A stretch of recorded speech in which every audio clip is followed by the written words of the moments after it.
Hello, my name is David Cole. I am the Learning Lab Manager with the Horticulture Program at Tarrant County College and also an adjunct instructor. And today I would like to show you a few things about pruning tomatoes. Here we have my good friends Trey and Kelsey. These are several of their tomatoes that they have planted. I don't know what cultivars they are, and that's actually my fault because I provided these tomatoes for them, and in my hustle and bustle didn't keep track of the type of cultivars they are, which is one of the first things I mention as important for pruning and trellising and knowing the difference between determinate and indeterminate. Anyway, so that's my fault here. But anyway, we're just going to take a look at these tomatoes, and I want to kind of go over some basic things as far as plant anatomy, determining the difference between a leaf, in this case compound leaf with leaflets, and a shoot. Just that basic difference with tomato plants, to be able to know how to attack pruning.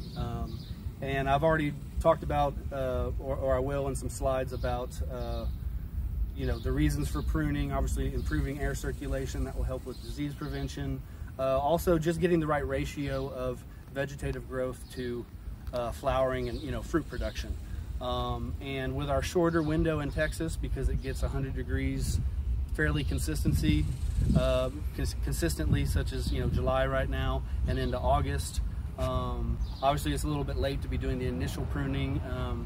They've already done some pruning themselves, which has helped a lot, and things are doing pretty good. I mean, there's some spider mite problems, which are pretty typical with all of us, unless you're really staying on top of a regimen of spraying and scouting, which has always been hard for all of us to keep up with at times, right? But anyway, so I'm just going to go ahead and start looking at some of the vines here, and we'll take a look and maybe make a few cuts and kind of look at the decisions for pruning on that. All right, so here is a nice looking tomato plant here. They have these real simple green cages, which are probably the most common way to support tomato plants. For a home gardener that just has several, they have 3 total tomato plants here. So there's really no reason to put up a whole Florida weave system, which I'll demonstrate later, and things like that. So this works well, and it does get everything off the ground. But still, some pruning. I would say all times. There might be a few exceptions, but some pruning is always going to help. Now, you don't want to prune excessively. And you don't want to just barely prune where you're not really making a difference. So it's kind of figuring out what that middle ground is, and that's going to be dependent on the type of tomato it is, where you're growing it. In North Texas, we have these shorter growing seasons because it does get so hot in the summer. So we want our tomatoes to set fruit earlier and larger before that 100 degrees sets in, and they will just hang on for dear life and not set fruit, right? So anyway, looking here at the vines. So just trying to tell the difference between a shoot and a leaf. So let's see if we look at this vine here. So this would be a leaf. This whole thing is a single leaf, and these are leaflets. Okay, so this is never going to produce continued growth and buds and flowers and fruit. All this is going to be is one leaf comprised of multiple leaflets, a compound leaf, right? So if you look at some of the other areas, so here's a cluster of fruit here. If you go up, so this right here is clearly a shoot, this growth here that has come out of the side. This right here appears to be a leaf with leaflets. Let's see if I can pull this back to get a better view. This right here is a single leaf. Right here is a separate shoot, and on each shoot it will obviously split many times into multiple shoots, and this may not be the very best example, but let me see here. So on this one here, because there's no fruit on it right now, things are a little crowded. We want to get some better air circulation and also get these fruit to set and mature as quickly as possible, as we're already into July. I'm going to go ahead and just decide to take that off. So I'm going to make that cut, not necessarily flush with the plant. I might have cut it, and you can see it's pretty close right there, but you'd also don't want to leave an inch on there. because that could rot and potentially be an entryway for disease or other problems. So anyway, just make a nice clean cut there, have good sharp pruners. And so I'm going to remove that. As far as what else I can remove, you know, the actual leaves comprised of leaflets, unless they look, you know, some of the lower ones that are starting to look diseased, you definitely can just go ahead and prune them off. But overall, when you're talking about pruning tomatoes, usually you're talking about minimizing the number of shoots and removing a certain number of shoots, which, you know, suckers would be new shoots that come from the bottom. Here would be a sucker, you know, is a term for it. So this is a small shoot coming up. Here's a leaf that's at the bottom that, you know, has got just a combination of insect damage, maybe some disease setting in, which again, in Texas, it's, you know, it's gonna be hard to find a plant that doesn't have any of that on there, especially on the lower leaves. So we'll just go ahead, I'll take that leaf off. So this is a single leaf here with leaflets. But the main thing I want to do is remove this shoot, because I don't want a new vine coming out of that. That's going to also try to flower and be, you know, basically make it harder for the rest of the fruit to, you know, the flowers to pollinate and set, and for those fruit to mature. So let's see here. So already I'm going to go ahead and just remove some of these smaller ones, just to kind of minimize things. I mean, we got a lot going on here. You know, this is kind of a situation where here's a shoot here. So I want to take that out of there. And a lot of...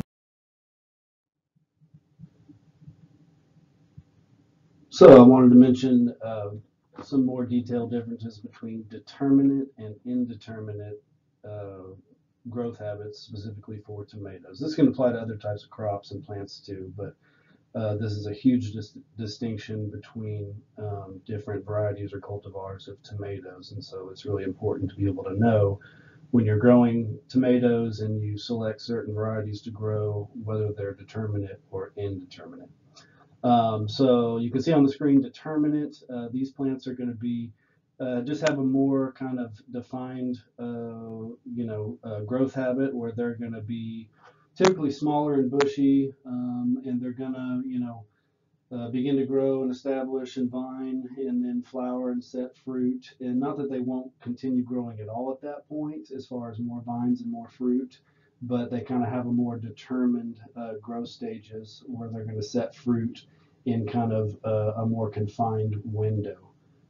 Indeterminate tomato varieties are not going to have that determined kind of smaller window for fruit production as much. They're going to continue to vine and flower and fruit, and vine and flower and fruit, all at the same time. They're the ones that are typically going to get really tall, and especially they're going to be the ones that are going to be most critical for, making sure that you do some level of pruning and trellising, support, caging, staking, whatever that may be. So that's a big distinction to make.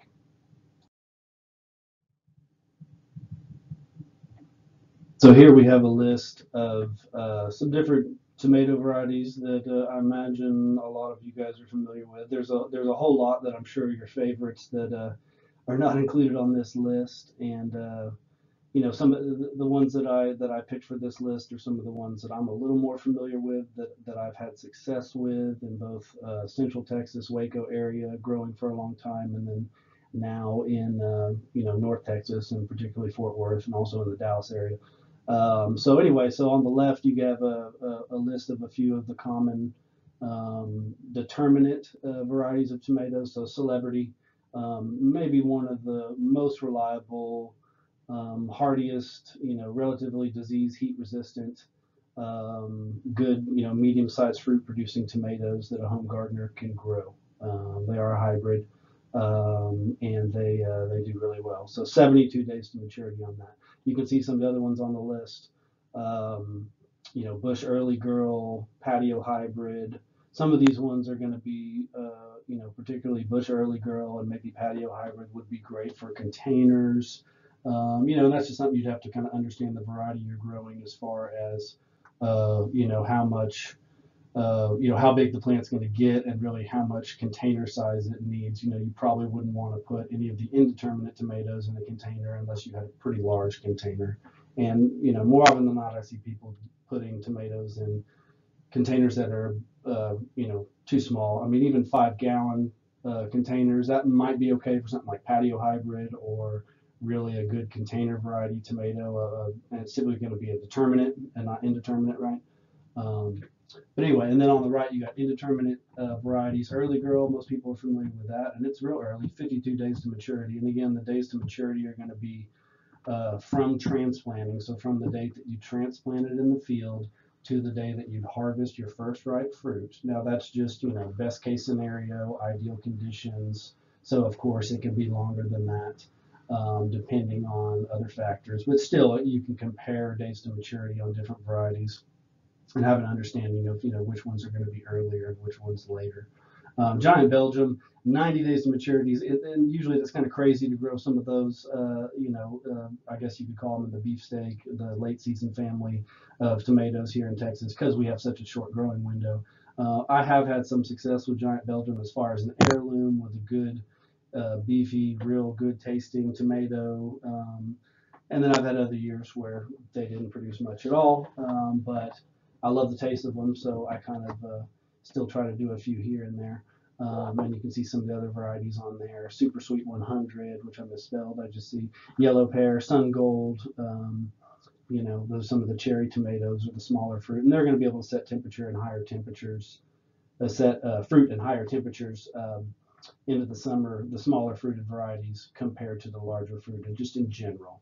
They're still going to slow down and kind of hang on for dear life when it gets 100 degrees every day, just like all of them.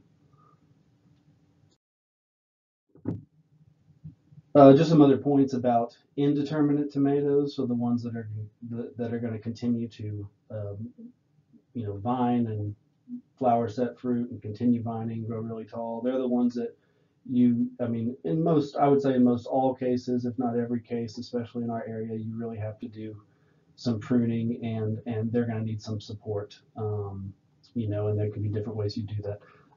But yeah, so knowing if you have an indeterminate tomato variety is very important, again, so that that's one that you're going to need to prune, and knowing kind of how to prune, and we'll talk about that. And it is often neglected. I think people are kind of, especially new gardeners, kind of skittish to prune. They have all these beautiful vines on there, and they feel like they're, hacking away at their beautiful plants. They're so proud that they grew, and I totally understand that. At the same time, again, that idea of a necessary evil, in order to get, have healthier vines, better airflow, less disease problems, earlier fruit, and of course getting that fruit production, that fruit matured before the heat sets in the summer. If you're doing the standard spring planted tomatoes, that's really important. It's usually going to involve removal of all but 2 or 3 of the strongest shoots. So there is some literature, and especially some older stuff, about pruning down to 1 main shoot, and definitely like in a greenhouse setting, that's what they're going to do.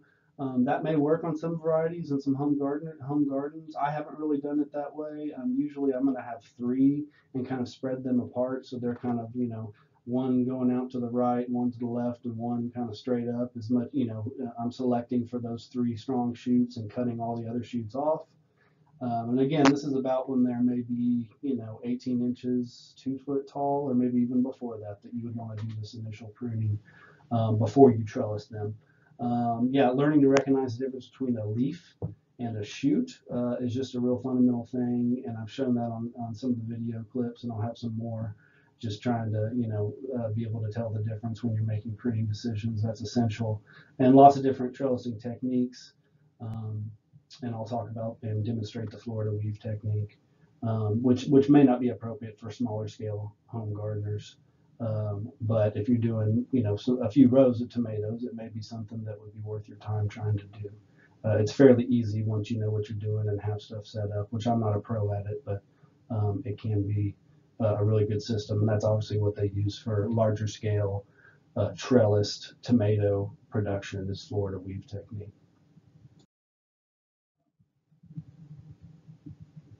So here you can see some of the tomatoes that we planted for, I believe it was the first time we had a vegetable production class at TCC. I had just started teaching here in the summer of 2015, I believe it was. Just recently, completed about 5 years here. But anyway, this is the first time I taught the class as an elective for our horticulture students. A lot of fun, definitely get to eat a lot of produce, which is one of the benefits of the class. But anyway, so we have some of the tomatoes we planted here. You can see that we used just like a wire. It looks just like if I remember right, a welded wire. I don't think that's woven wire with T-posts at the end. This is on the row of tomatoes, kind of closest to looking at the screen closest to us. And then we also attempted the Florida weave technique with the stakes and the twine in that following row behind it. So there's 2 rows of tomatoes right there. At the bottom left corner of the screen, you can see some eggplant that have just been planted and a lot of straw mulch. I'm big on straw mulch, and definitely with mulch and tomatoes, it's going to be great going through the summer. We have drip irrigation under here, but you don't want to mulch until the soil temperatures really warm up in the spring. You don't want to mulch right away when you're planting tomatoes in, let's say, March, because the soil temperatures are kind of lagging behind the air temperature. So you want to wait till possibly, mid-April, somewhere around there, when the soil temperatures are already up, and that way you're not covering with that light colored brown straw mulch that will keep the soil cool. Now you want it to keep the soil cool in the summer when it's 100 degrees outside, right? But at the same time, you don't want to keep it too cool in the early spring when one of the most limiting factors for vegetable growth, and definitely tomatoes, a warm season vegetable, would be cool soil temperatures. So you don't want to slow down growth by mulching too early. Black plastic mulch is another story. That will help warm the soil like you see used for larger scale production. But anyway, this is in reference to an organic straw mulch like we have here.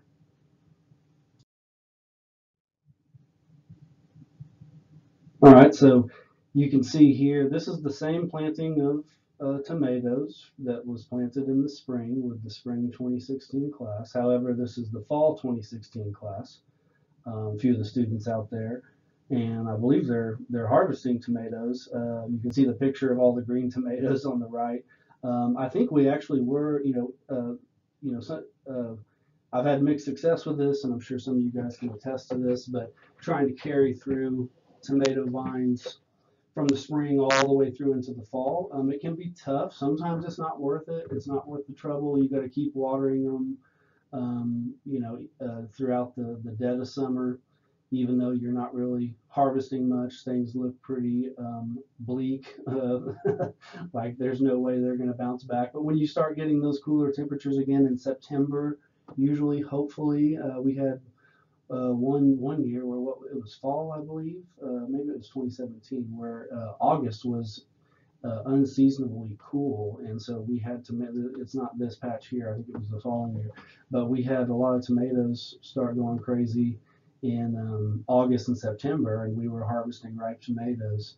It was unbelievable. But usually, you don't get that fall break in the weather until September at some point. Usually not until the second half, if even that. It depends. But anyway.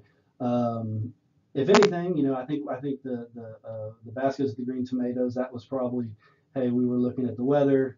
It might have been November already at that point. I'm not sure, and we had decided that there's a bunch of fruit out there, and instead of trying to cover them, which would be difficult when they're all trellised, cover them with a frost blanket with a floating row cover to protect them from a potential freeze that we saw coming that weekend, or a real cold spell, that we were just going to go ahead and harvest them all.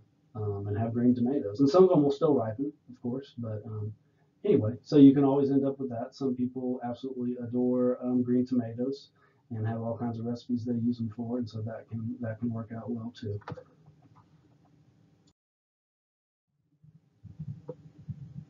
So here we have the following spring 2017 class of organic vegetable production. And you can see on the left, we scatter the seed, we broadcast it into flats. We have greenhouses, which make it easy to start our own transplants. I know that's a luxury for a lot of us. But anyway, and then, once they get true leaves on them, the seedlings, you can see they're real packed together over there on that one flat that Robert is grabbing them from. We'll pluck them out gently and then transplant them into larger cells and grow them out. And then, then we'll transplant them into the field. And you can see the class transplanted three beds of tomatoes. And you can see them starting to establish out there on the beds to the right in front of the greenhouse. Okay, so here's that spring 2017 tomato crop again, and with a bunch of students out there. Look at them having a great time. So yeah, you can see, we're weeding, mulching. We already, you can see that we're doing the Florida weave technique. We have T-posts at the end, and then that twine that runs across. So we've already done the pruning and pruned them down to, I think, 3 main shoots on each plant. So we pruned all the other suckers off, all the other shoots off, except for 3 main shoots. And so that's the ideal time to do that, right before you start trellising them. We did wooden stakes. Now these wooden stakes are definitely not tall enough. I think I have trouble finding some 6-foot tall ones. That would be the ideal. So these are only 4 foot tall, so they maybe go into the ground a foot. So they stand about 3 foot tall. And as they keep growing through the into the summer, they're going to need more support than that, especially for the indeterminate tomatoes, obviously. So anyway, but you can see some of our class out there working on the Florida weave as we're learning to do that.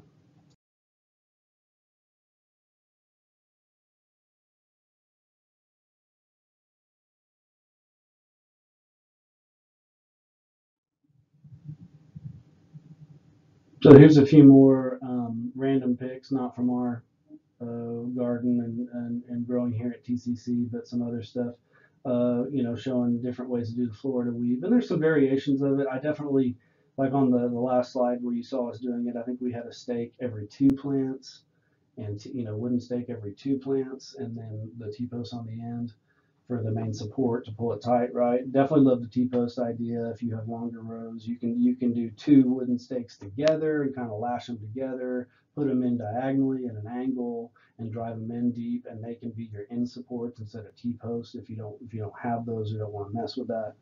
Or I'm sure you can get creative and use something else. But yeah, we should have done a stake after every plant. I've kind of learned that that's the most foolproof way to do it, and also just with different people involved. And none of us had ever really done the Florida weave. I had a little bit, but not much, and so we have all different students doing it. So it also kind of counteracts if we have some spots that aren't as tight as they should be and all that. Having more stakes just makes that process a little less less difficult and a little more foolproof as far as just for the support and keeping the trellis tight.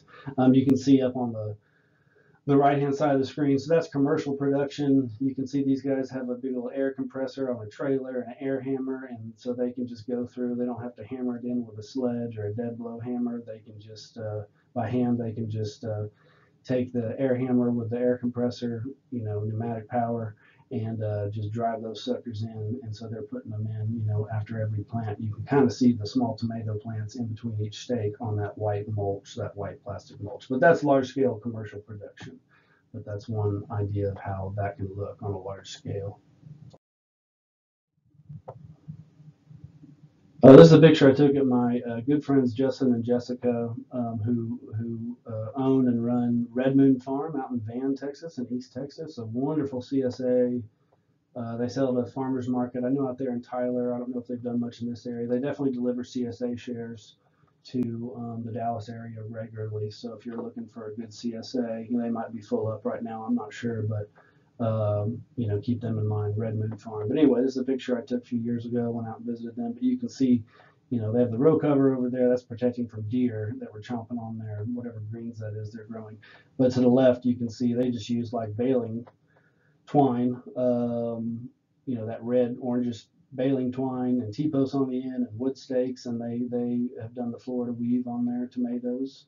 And you can see how tall they can get. And this was kind of later in the summer, I believe, too. So, I mean, they will continue to grow pretty tall, but they got a good crop of tomatoes on there.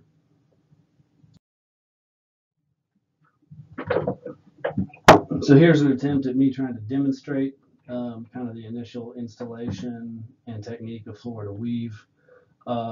This is at our the college, horticulture area here at Tarrant County College, and so obviously with being the summer, we got lots of things going on, barely anybody around. We've had the virus, whatever, we're gonna blame it on, but we're not growing too much vegetables out there, as you can see. So I mean, you have beds that I've just kept mowed from the previous vegetable crop. Anyway, so I'm using purple coneflower in containers to demonstrate, to pretend that they are tomatoes. So yes, you would never Florida weave trellis purple coneflowers, at least not that I'm aware of, but for the sake of demonstration. So you see that I'm driving in T-posts on the end. This is obviously a pretty short row, so it's kind of overkill, but just to kind of show you how that would look. Driving them in at an angle, have the teeth facing out. So there's teeth on one side of a T-post, have them facing out ideally, have them driven in at an angle. I have a T-post driver, that makes it a lot easier to drive that sucker in, especially if it's rained or if you need to irrigate or something. If you have really heavy black clay and it's real dry, it's a bugbear to get those things in. But anyway, and then just pushing in the wooden T-posts, and I'll come back in and hammer those in. Yeah, doing one after each plant.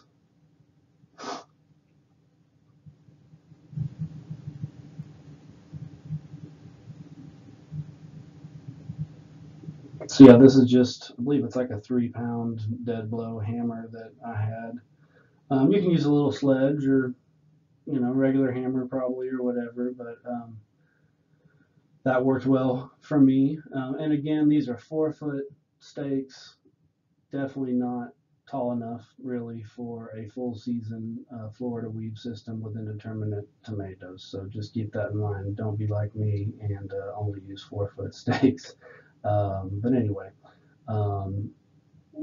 trying to get them in, close to a foot. I don't know that I'm actually getting them in that far, maybe more like 8 inches or so. And really that's, since they're only 4-foot posts, that's really probably fine in this case. But yeah, just hammering those suckers in, and then I'll go ahead and stop talking and finish.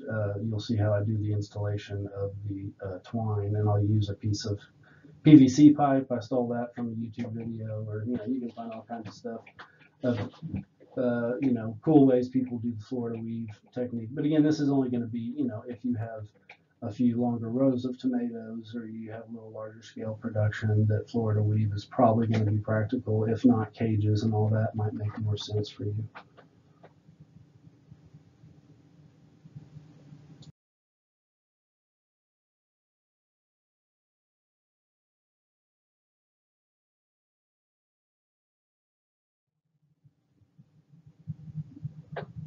So yeah, just kind of showing you here up close.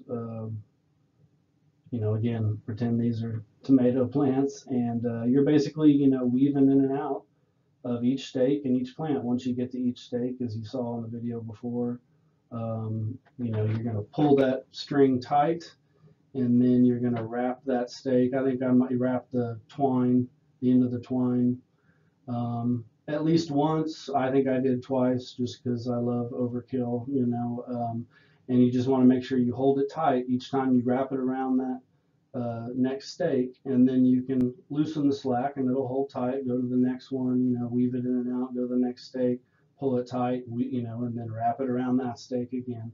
And you kind of get the hang of it over time. Here's just kind of showing those teeth on the T-post.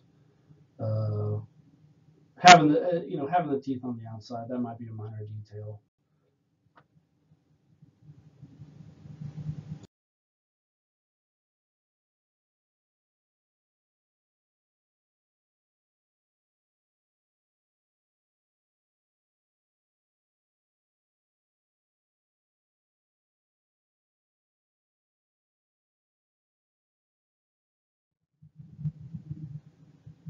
All right, so here, I believe this is Celebrity.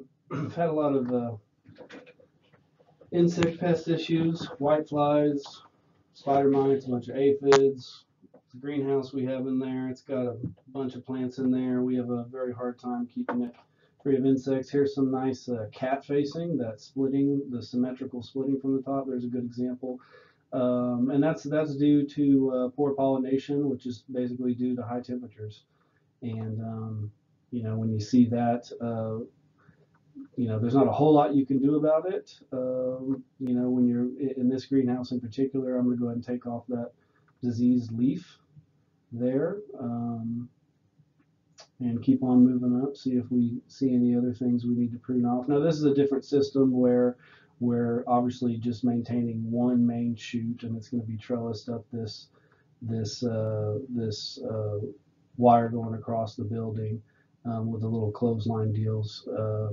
And so, you typically wouldn't prune it and grow it like this out in the field, of course. So this would be more of how you would do greenhouse tomatoes. Flower cluster there. You can see the compound leaves with all the leaflets on them there. And I'm looking for suckers or side shoots because I still want to focus on having one main shoot. So there you go. I'll bend that and pop that off. Really easy to do that by hand. Keep on going up. Okay, so, and now, and again, at the leaf axil right there, so right above where the petiole attaches to the stem, that's where you'll get that sucker or that side shoot coming out, like the one I just popped off. So go to the top here, flower cluster, and then you see that main, we'll call it the apical bud or apical growth, and we want to keep that guy going because we want him to keep growing tall and hopefully grow across the length of the greenhouse. These things can survive our extra hot greenhouse and pests, but here we go. So here's a little side shoots that are coming out of that axillary bud, that lateral bud right there above the leaf, little suckers. So I'm going to take that off. Okay. All right, well that looks a lot better. So that's really all the maintenance I'm trying to do on this guy, but a good visual of comparing leaves versus shoots and telling the difference. Very important.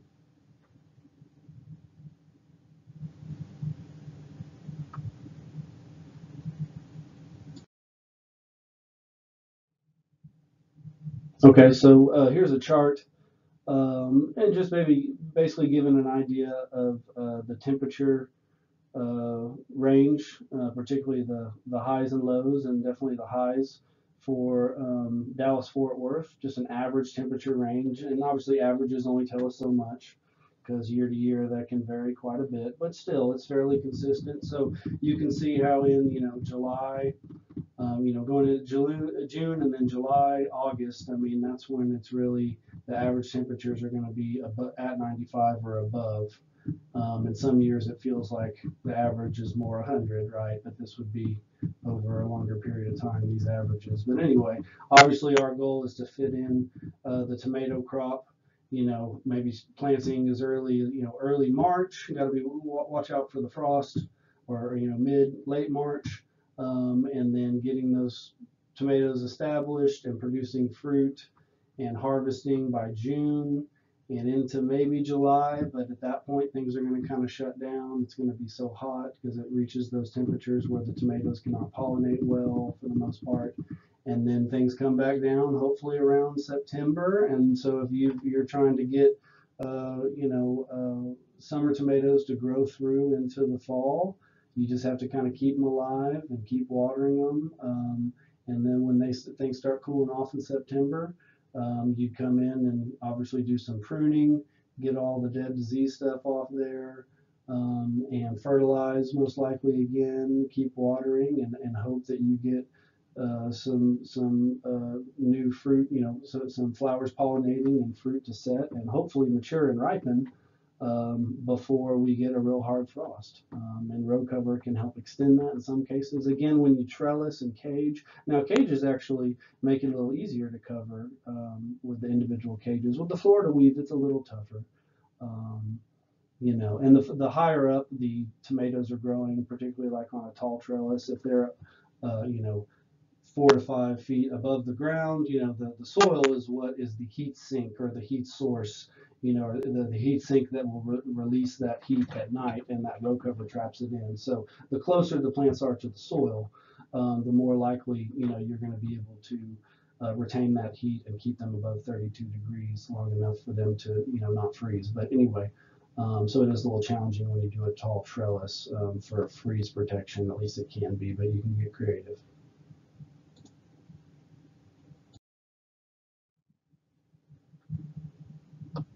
Well, everyone, thanks for hanging in here for this long, drawn-out presentation. I hope it's been beneficial. Just a few last notes, and these are things that we talk about in class. With tomatoes, be a snob. Be a snob about variety cultivars.